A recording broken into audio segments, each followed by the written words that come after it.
Kind of knows which is January 10th. January 10th. So just so you get those dates in your mind as well. So I'm going to go ahead and ask folks to go ahead and give some opening statements. And Nathan, do you mind going first? Not at all. Okay. Just make one comment. Just want to make sure we know we do have a timekeeper. Yep. Our tip top especially, so just so the candidates know, we will be keeping track of time, even though we won't be super. We'll stay on track. Okay. Great. Thank you, Councilmember Elizabeth Glidden, for hosting this event, and thanks to all of you for being here and being active citizens and engaged in politics at the local level. I'd also really like to say that it's an honor to be speaking at the same forum as our Senator Jeff Hayden. As he mentioned, I was his Padawan this spring, meaning his intern on the Minnesota Health Plan. So I got to see him champion the causes of the people in this district and of healthcare for all people. And I'm a huge fan of Jeff Hayden, so it's really a big honor to be here speaking with him today. Great. My name is Nathan Blumenshine, and I'm running for the Minnesota House of Representatives in this district where I was born and raised and still live. Because I do believe that this is one of the most amazing places in the world, and it would be a huge honor to represent South Minneapolis in the state legislature. I'm running on a platform of respect. That's it. Respect. Respect for all people, regardless of skin color, sexual orientation, language, faith, income, gender, age, anything. Respect is the value that determines where I stand on every issue. For example, respect means that all people should have access to high-quality health care, regardless of ability to pay.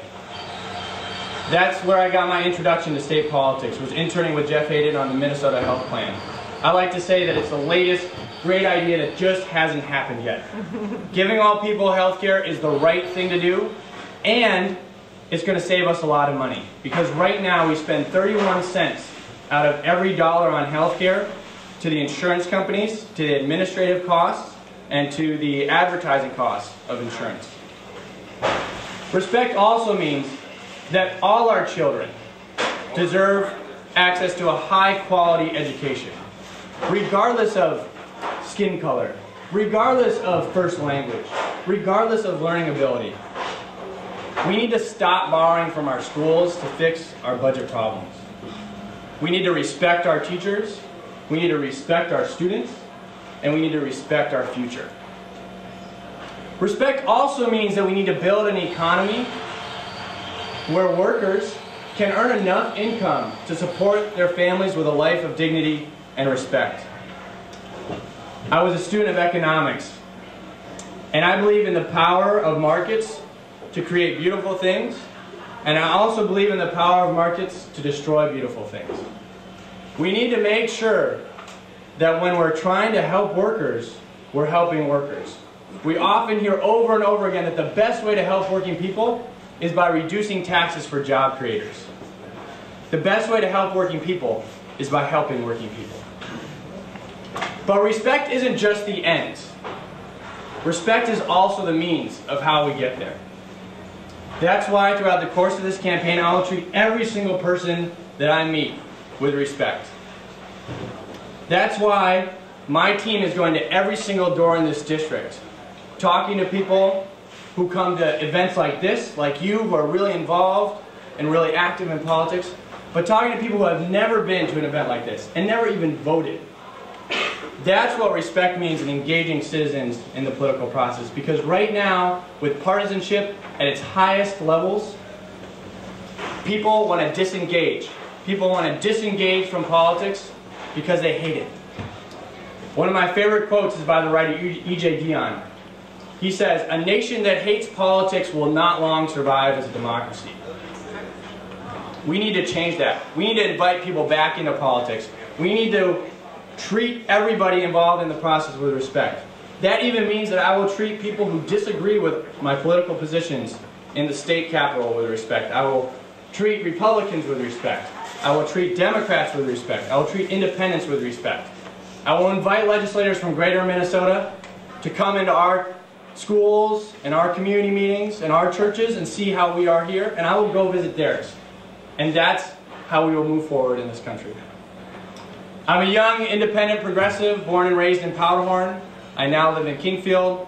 But this election isn't about Nathan Blumenshine. This election is about this community. And in this community, our talents are as diverse as the many different languages that we speak. And I will use all of my energy, all of my work ethic, and all of my leadership skills to make this community's voice heard and an effective, powerful voice for change at the state capitol. It's an honor to have another wonderful candidate in this race, Susan Allen. I hope that our competition will inspire more people to engage in the political discussion rather than deter them from participating. Thank you very much for having me. Again, my name is Nathan Blumenshine. Please vote for me on January 10th. Thank you.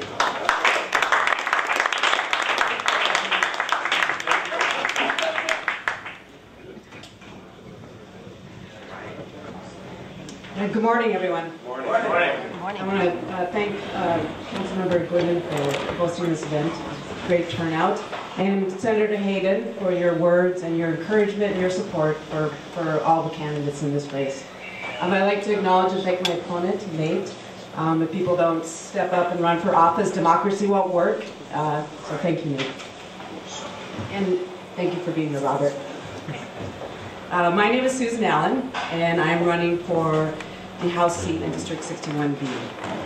I'm here to ask for your support. I'm going to tell you briefly why I want to run.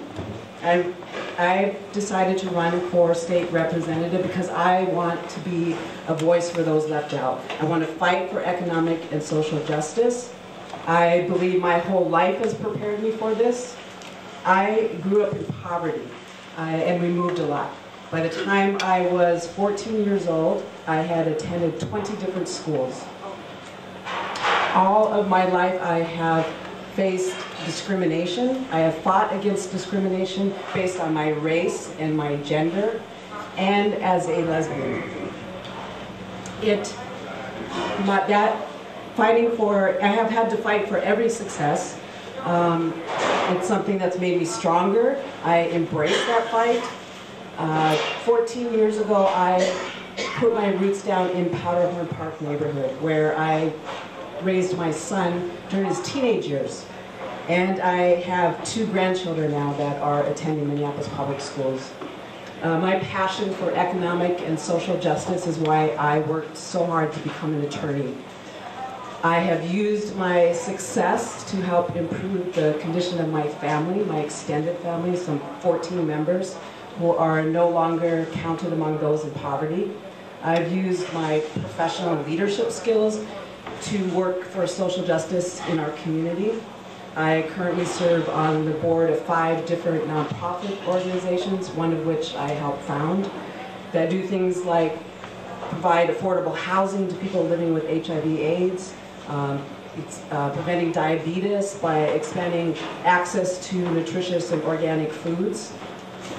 I will be a strong progressive voice at the Capitol.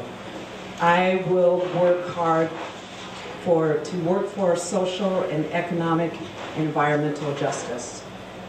Things like access to health care, protecting the environment, creating a fair tax structure where the wealthiest pay their fair share, and fighting for full marriage equality. It's an equality that I live with every day. And most importantly, I will fight for good jobs. We need to pass a robust bonding bill. We need to leverage federal funds. We need to enforce our equal opportunity and pay equity laws. And we need dollars for training for our community members so they are prepared for those jobs. I know what it's like to work for less than a living wage, to rely on public transportation, to need public assistance. I understand that getting a job, maintaining a job, is a pathway to economic and social justice. I want to again thank you for being here, and I ask for your support, and thank you for your time.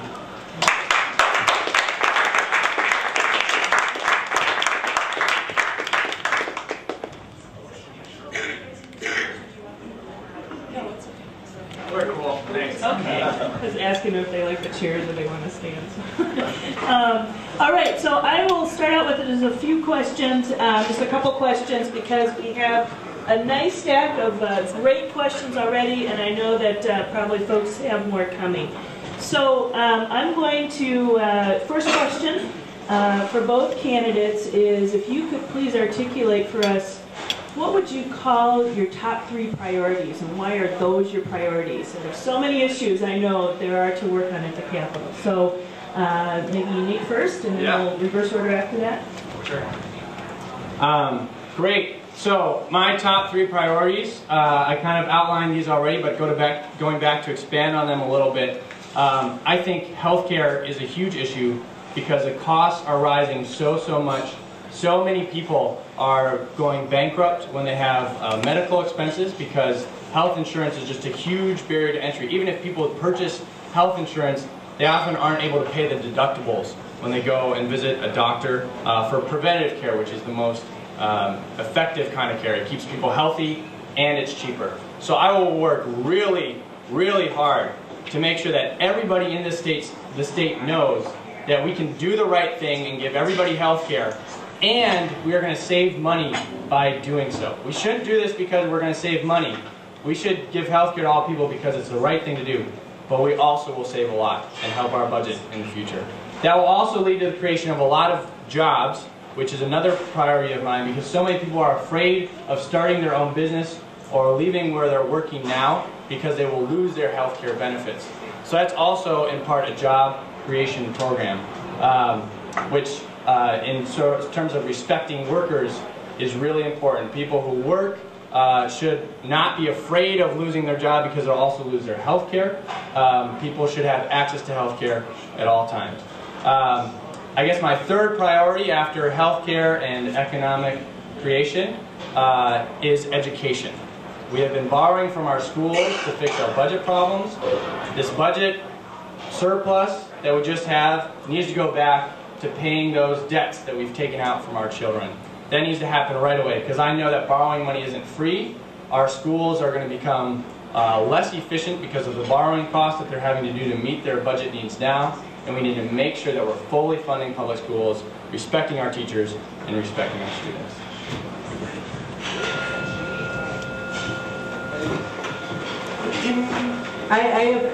Speaking to delegates, I've heard time and time again that the motto, we do better when we all do better.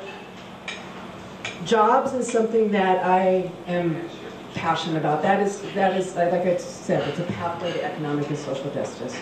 And how do we help people to get jobs? I mean, we can pass a bonding bill, we can leverage federal funds, we can provide training, but how do we get people so that they're in a place where they can keep those jobs?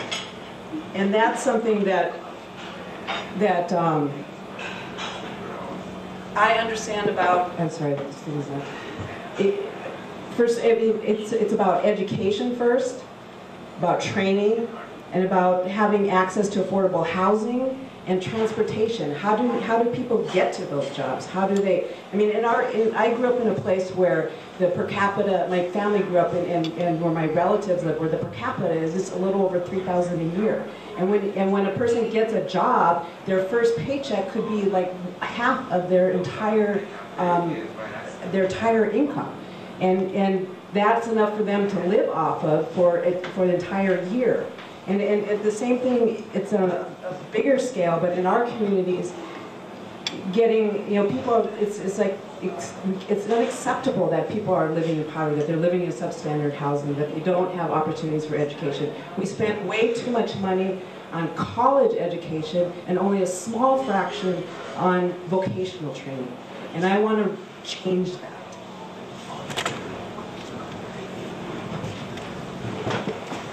All right, I'm going to actually turn to my list of questions that I'm getting from folks because some of them are really repeating what I already had here, and so let's just turn to what folks have on their minds. Here's a question for both. They will all be questions for both of you. But, can you please tell us how you intend to increase engagement, and in particular voting participation by district residents especially lower income, less engaged residents.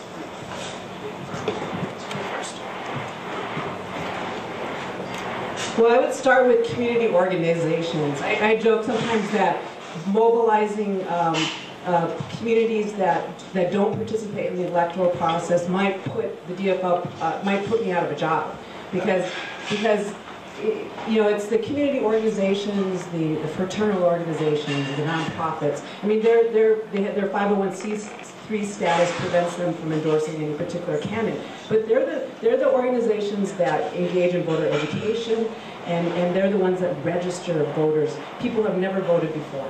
And it's not to say that these communities are not politically active. They're some of the most politically organized groups in the country. When you talk about for workers' rights or for housing or if it's a public safety matter, they will be down there rallying. They will be pushing their senators and representatives to do something, but they don't typically participate in electoral politics. And I really believe that they don't do that because the DFL and the Republican platforms don't resonate with people. When you're struggling to eat and to find transportation, daycare, housing, a job, the ideals of the Democratic Party of peace and prosperity and equality, they don't feel that. That is not something that they've had in their lives. And so supporting those organizations, and that's where our leaders will come out of also. That's where I came from, out of community organizations, being involved, getting that experience. And so that's what I would start with, is supporting community organizations, and then we can get out there and when they're informed and when they're educated about their voting rights and they're mobilized usually around single issues, then we can go in there and say, we are an option. First of all, thank you to whoever asked this question. I think this is a really important question because in 2010, less than half the residents of eligible voting age in Minneapolis voted. I think the problem is that we have created a political system that defines people as us and them, and as you're either part of one team or you're part of another team. And I think the key to changing this is finding a message that resonates with people. And that's why my campaign and I have been walking on every single block in this district, knocking on every single door to talk to people about respect. And talk to people about how if we bring respect back to Minnesota politics, we can achieve all these great goals that Susan and I agree on. We can achieve all these great goals if we use respect as both the ends and the means. I'm really excited about this campaign because the response that I've gotten from people at the door, people that have never voted before, is really, really positive. When I come, I met a guy the other day. His name was Lamont. Well, I was talking to him, and when I told him about respect, he immediately said, "I love respect. That's the key to this world." And with a warm heart and open arms, he invited me into his house, and we had a long discussion. Now, unfortunately, as we talked more, the conversation got much more somber because, as you see, Lamont, about 10 years ago, spent some time in jail. And after coming out, he got a degree in carpentry, but has since been unable to find a job. So another issue of, and he hasn't been able to find a job because people won't hire him because of his felony history. I think another issue that we need to address is how we don't respect people because of things they've done in the past or because of who they are. And we need to change that. And we need to invite all people to be part of the political process. And I think the best way to do that is by going to people. People aren't going to come. People aren't going to come here. We have to go out and meet them on the streets. Man, you know, there's a timer on here that for cooking a turkey and doing laundry that's like 45 minutes and 3 hours. I wish that's how much time we had to answer each other. Thank you. Okay, next. Here, I just want to prove that it's true. See? Laundry, turkey, those are I know, as long as I'm not the turkey. Good point. All right, we have a next next question, and this person is interested in the candidates' views on the Occupy Wall Street movement. So if you could comment on that, and if you have any thoughts about what's been happening in Minneapolis and I guess they call it Occupy Minnesota. So who was first this time? Nate. My turn? Okay. Great. I'm a big supporter of the Occupy movement. I think it was about 3 weeks ago, my mother, who is here, really wanted to go sleep down at the Occupy movement. So she was like, Nate, please come down and sleep down there with me. I've been down a couple times for different rallies and protests, but sleeping down there was a really incredible experience. Just to be with the people there and really kind of be part of the process. I was actually just there last evening too, talking with folks about the current events that are happening with the tent city being removed in the middle of the night the other day, and sort of a lot of the difficulties that they're facing. I'm not worried about what's happening to the Occupy movement right now as winter sets in, and it seems to be there's a lot less sort of people at the plaza and at the different places around the country, because I think the Occupy movement has been a huge success. Here's why. We have changed the message about how our economic system works to highlight the inequalities that we're facing, to highlight the fact that there are some people that are making hundreds of times more, and there are some people that are making hundreds of times less. And we need to figure out if this is really what we want our country to look like. And the Occupy movement has said that this is not what we want our country to look like. And I'm knocking on every door of people who have not been down to the plaza in downtown Minneapolis, who have not given any money to the Occupy movement. They bring up to me, they're like, so this Occupy movement is pretty cool. People who are not engaged. So that has been a huge success. I'm a huge fan of the work the Occupy movement has done, and I hope that we can make lasting changes in the political process because of all the energy, all the time, and all the effort that a group of really awesome, respectful people who have done a really good job maintaining nonviolence and respect to all people involved. Hopefully we can continue that at the political level, and I hope to do that.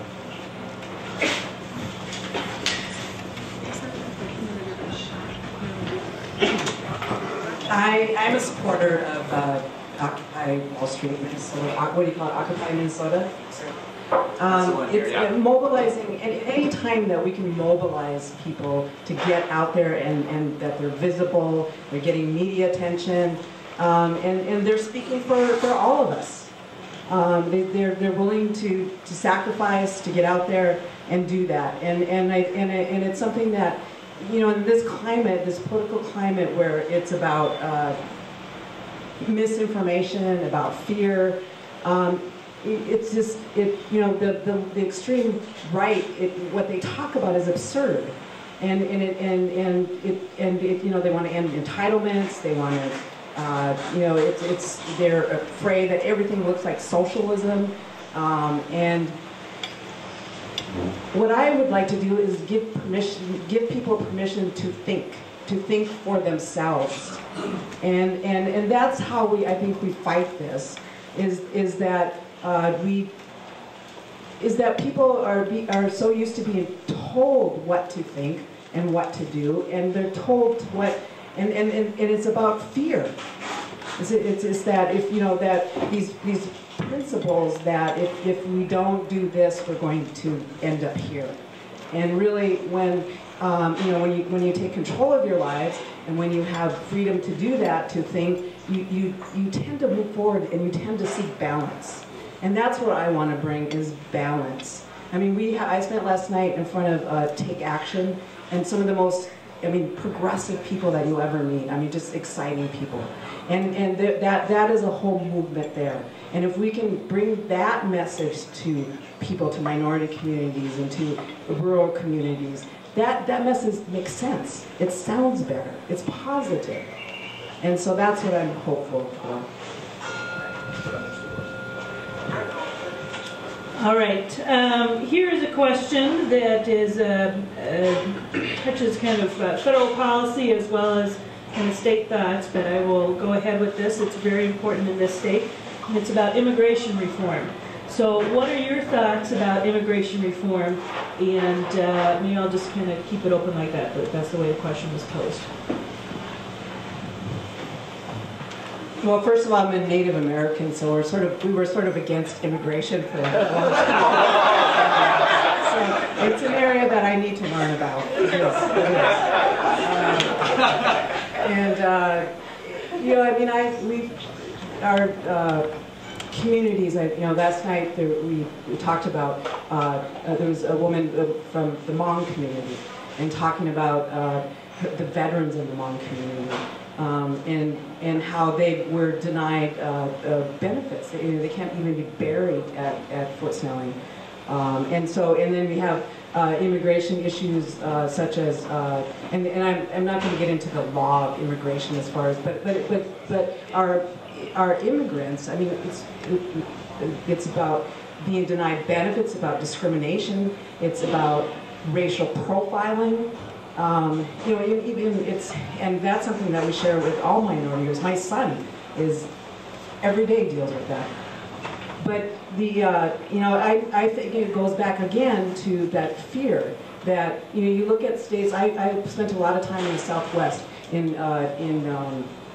New Mexico. In New Mexico, I went to a law school there that was 60% minority, mostly Mexican American, Native American. In that state, you have Hispanic legislators, you have Hispanic governors, and then right next door you have Arizona, who has English-only laws, and it's because there's a tipping point there. And when you lose power, it's human nature to want to hold on to it and to resist it. And so I understand that. But when we get involved, we get involved in institutions, we change institutions. And so the institutions need to start looking more like us.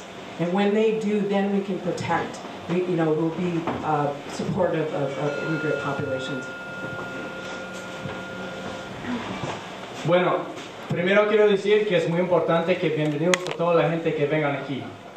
El muhim هي كل الناس عندكم حقوق الإنسان وبنشارك ونقسم. Those are three languages.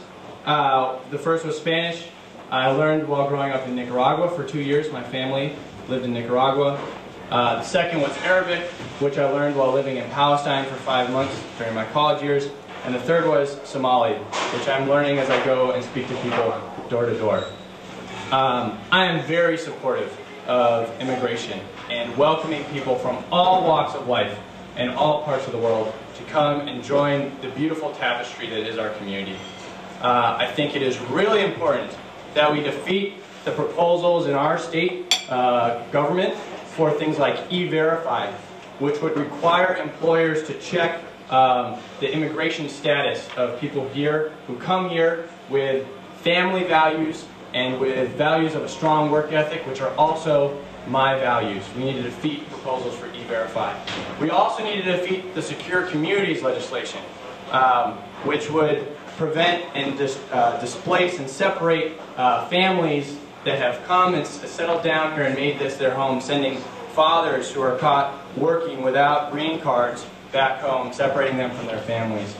I also think that it's really important on the national level that we speak out against things like the wall along the border with Mexico. I've lived next to a wall. In Bethlehem, Palestine, I've lived next to a wall. I see what that does to people. We do not want to be a country like that. We do not want to be a country where we separate ourselves from the rest of the world. We want to be a country where we all can live together, and we all can learn from each other, and we all can work together. And I'll just say, sometimes we don't have, this is not like the highest quality equipment. So my apologies go to the candidates and to all of you. Sometimes I think this is a little loose, and so I might try that if just holding on. Here, okay. Right. So my apologies. Please raise your hand if you can't hear us when we're talking at some point. Sorry. All right. Here's a great question. This person wants to know. how you would like to reform tax policy of the state of Minnesota, and actually use the words tax equity. So I think Nate is first. Great. I think taxes are a really important issue for us, and one of the committees that I really hope that I will have the opportunity to serve on as a state representative is the Taxes Committee, because that is, of course, how we pay for all of the other great things that we can do in this state. Right now, our highest tax bracket is about... Yeah. Oh, nice. Okay. Sorry about that. Yeah, no problem. Right now, our highest income tax on the state level is 7.35%. I believe on people, individuals making more than $75,000. I really support Governor Mark Dayton's proposal to add a new tax bracket of 10.95% on individuals making more than $150,000. I think that this is really important because over the last 3 decades, basically since the 80s and the Reagan administration nationally, we have decreased our tax rates on the wealthiest among us from highs of around 70% for federal income and 14% for state income down to the levels that they